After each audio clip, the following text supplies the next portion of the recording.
nuevas previsiones que anuncian una crisis profunda en Europa, según el informe de estabilidad financiera que presentó el comisario económico de la Unión Europea, el tal Paolo Gentiloni, y que dice que será esta crisis corta y no demasiado profunda. Que hablen así es casi normal. No han acertado nunca prácticamente y de hecho no se han atrevido nunca a decir las cosas como estaban y cuando ya es inevitable aceptar lo que viene, pues se suelen dedicar a trasladar la idea de lo que vendrá, pues no será una crisis tan profunda y que bueno, ya iremos viendo. El informe de la Comisión habla de que la inflación no se irá del todo, pero que bajará, que la confianza económica será baja, pero que se deberá mantener esa solidaridad social que ellos consideran importante, interviniendo precios y generando deuda sin parar. También aseguran que habrá un fuerte recorte del crecimiento en España, aunque dicen este será el más robusto. Nuestro crecimiento será el más robusto y el más fuerte de la zona euro a la vez, que recuerdan que el mayor problema será el de Alemania, de quien depende una futura acción solidaria con el resto. Puro egoísmo. Ahora bien, digan lo que digan estos tecnócratas que conozco bien, ellos saben que el límite es 2023 y que hemos llegado al final del principio, que las bases de la recesión ya se han plantado y lo peor está aún por llegar, lo saben. Pero bueno, quédate hasta el final, que lo que te voy a contar hoy sobre la situación económica actual también te interesa.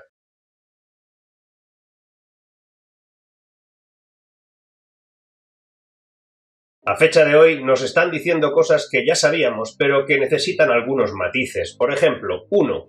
La economía se está frenando, lo dicen todos los indicadores. La industria manufacturera y los índices de servicios se paran en toda Europa, pero no cuentan que ese parón es la antesala de un largo periodo de estancamiento.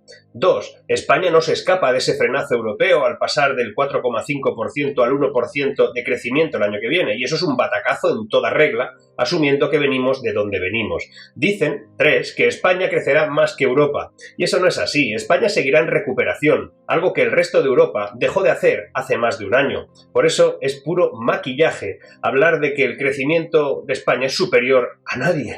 Es solo un uso incorrecto de la matemática. En 2023, 4, solo Irlanda, Malta y Rumanía crecerán más que España, y eso, que por ejemplo, Irlanda, pues lleva ya a niveles de 2019 desde el año 2020, a finales. Y 5, si ya es hablar de un crecimiento en España del 1% como algo bueno, cuando todavía estamos a niveles por debajo de 2019, pues peor es hacerlo sin saber que en realidad no vamos a crecer ni ese 1%. Vamos a estar en recesión en el primer trimestre de 2023 y lo haremos por una estructura económica que parece ser que nadie está teniendo en cuenta. Por ejemplo, en España, veamos. Hay un riesgo de parón de la economía por la subida de tipos de interés. Vamos, por ejemplo, a contar con un 3%. Si los tipos en España llegan al 3%, y van a llegar pronto, un 14% de los hogares entrará en estrés financiero. Tendrán que dedicar el 40% de sus ingresos para pagar sus deudas. Ahora eso llega solo al 12%. En los hogares con menos rentas, si siguen por encima los tipos de interés del 2% como ahora, más del 35% de las familias tendrán que dedicar la mitad de sus ingresos para pagar hipotecas o créditos al consumo.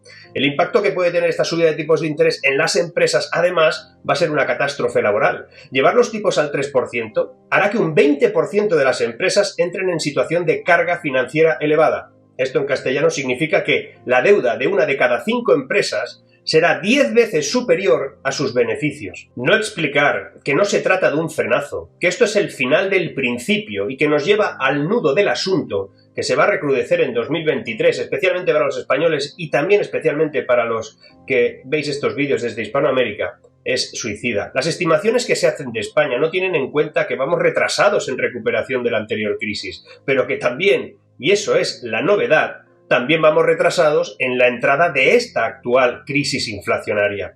Nuestra inflación no será tan alta por el efecto comparativo, básicamente, pero empezará a crear desempleo a lo largo del año que viene, por la acumulación inflacionaria que llevamos ya. El final del principio nos lleva al principio del final, tarde o temprano. Ese es el factor principal, pero vamos retrasados. Venimos de mucho más abajo que el resto de países. Siempre España, por su especial relación con la Unión Europea y su propia idiosincrasia, ha ido por detrás. Al fin y al cabo, por la estructura que tiene nuestra economía de pymes, autónomos, no de grandes empresas, se suele tardar más en salir.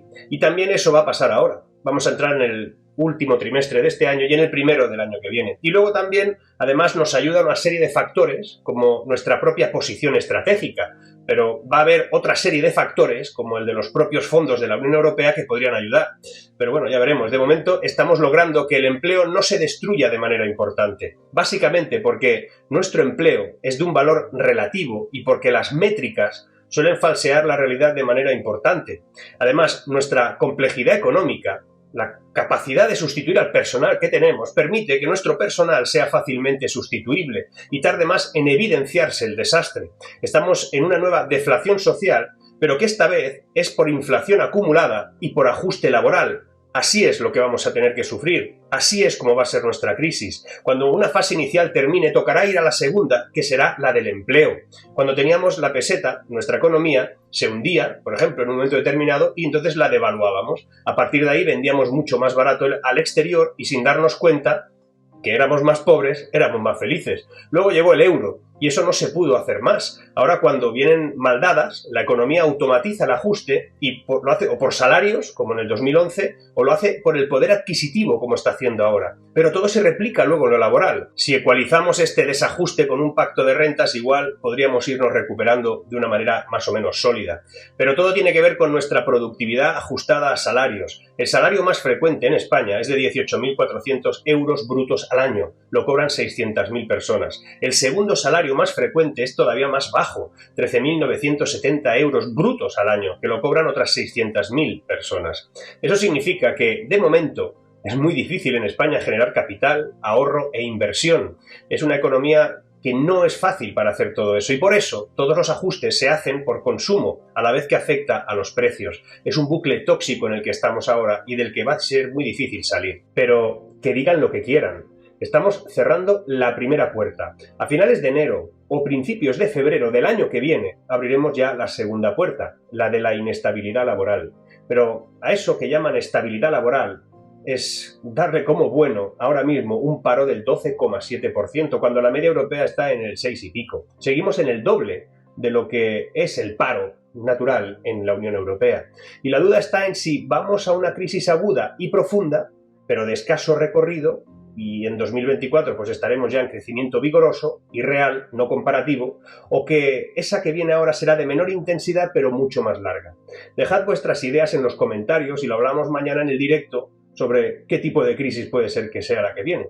De momento sabemos que la situación no es nada buena. De hecho, ese recorte y ese frenazo lo empezamos a notar ya en este cuarto trimestre y es algo que vamos a notar todos en el siguiente. Todo esto va a afectar a la gente y a mucha gente que tiene hipotecas les va a afectar porque el que piense que solo le va a afectar a los que tienen hipotecas se equivocan, a los del alquiler también, porque el dueño de una hipoteca va a tener que subir o repercutir lógicamente ese incremento. Si a eso sumamos la luz, la subida del gas, la subida de todos los aspectos de la cesta de la compra, pues lógicamente no hay otra. Vamos a pasar problemas y problemas que podemos ver ya en cualquier lugar. Vamos a sufrir y por eso hay que decírselo a la gente, sobre todo fuera de intereses políticos. Esto no va de que un gobierno diga que no va a pasar nada o que la oposición diga que con ellos se va a solucionar todo. Los primeros siguen sin hacer el diagnóstico bien y además no permiten que la gente tome medidas adecuadas. Y los segundos no explican cómo van a gestionar la tormenta perfecta a la que se dirige nuestro barco. Hay que ajustar gastos, hay que reducir deuda en lo posible, por lo menos hasta un nivel idóneo. Toda la deuda no es necesario eliminarla.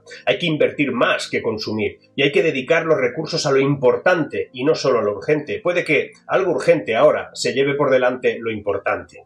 Hay quien defiende que estamos en el principio del fin y no en el fin del principio, como yo estoy intentando explicarte. Dicen que lo peor ya ha pasado y se basan en los datos de la inflación que dicen que está bajando en España, por ejemplo. Pues no baja, digamos que sube menos. Es distinto, pero no explican que lo hace por dos motivos. El primero, por lo que llamamos los efectos base o efecto escalón, que te he explicado alguna vez en este canal, que por explicarlo de una manera aún más sencilla sería que si un pollo vale 10 euros y lo suben a 20, la inflación es del 100%, pero cuando empezamos a comparar el nuevo precio del pollo a 22 euros con el precio de un año antes de 20 euros que había subido un 100%, pues la inflación pasa a ser casi cero. La inflación se mide por la diferencia de los incrementos. Me voy a comprar una pizarra para explicar estas cosas un día y lo voy a poner ahí. En la energía pasa algo parecido. El efecto base está provocando también que veamos menores niveles de inflación. Hay un momento que no puede subir más, porque ya ha subido tanto que si siguiera subiendo pues estaría en niveles exponenciales y eso no puede ser. Y el segundo motivo es que las recesiones matan las inflaciones. Lo que está haciendo la Reserva Federal Americana y el Banco Central Europeo es subir agresivamente los tipos para retirar la demanda, y al retirar la demanda, pues poco a poco, en principio, va mejorando la inflación. Recordemos que el origen de la inflación se debe a múltiples causas. Uno, la inflación por costes u oferta, es decir, los bancos centrales solo actúan en el lado de la demanda, es decir, frenan el consumo de todas las familias y empresas, que no es poco, pero no suelen actuar contra el mercado de materias primas, por ejemplo, que es el que ahora mismo está generando algún shock de oferta y que provoca, por ejemplo, pues que nos suban todas las facturas de la energía. Otra opción de la inflación es la del consumo o demanda, que es la que tienen en estos momentos, por ejemplo, en Estados Unidos, y que es la que normalmente los bancos centrales son capaces de enfrentarse.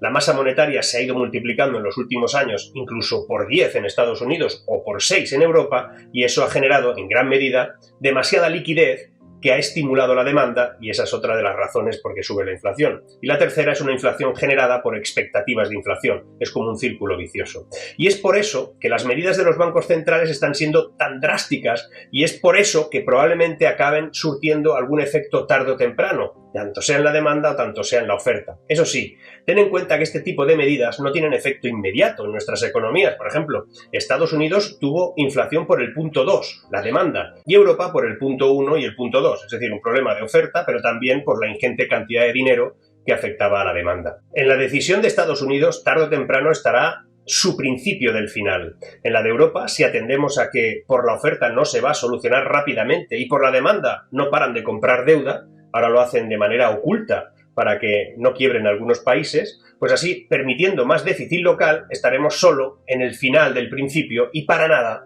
en el principio del final. Además, en una Europa endeudada por los fondos europeos y por la compra masiva de deuda, con una inflación conmutada, eso tal vez le interesa. Cuanto más dure la inflación, menos valor tendrá la deuda. Ojo con eso. Están intentando ecualizar este sistema económico una gente que tendría verdaderos problemas para llevar las cuentas de su propia casa. Por eso, lo que viene es la fase más compleja de todo esto. El riesgo es como la clase media sigue menguando de manera irremediable sin que nadie parezca darse cuenta. Ya no hace falta perder tu trabajo para no llegar a final de mes. La nueva crisis es la de la clase media. Una crisis inflacionaria no precisa que haya una crisis laboral, solo precisa que afecte a las rentas medias y así genera una sociedad dependiente de los apoyos, soportes y subsidios para alcanzar el mínimo. Gente que trabaja pero que no llega a final de mes a menos que el Estado les dé generosamente pues algo más. Lo peor está por llegar y tal vez lo mejor, quién sabe. Alguien me dijo una vez que los problemas no se acaban nunca, pero que las soluciones tampoco se acaban nunca. Solo hay que prepararse para buscar esas soluciones, afrontar esos desafíos. Nos vemos en el directo mañana, no faltéis, va a estar muy potente. Seguimos.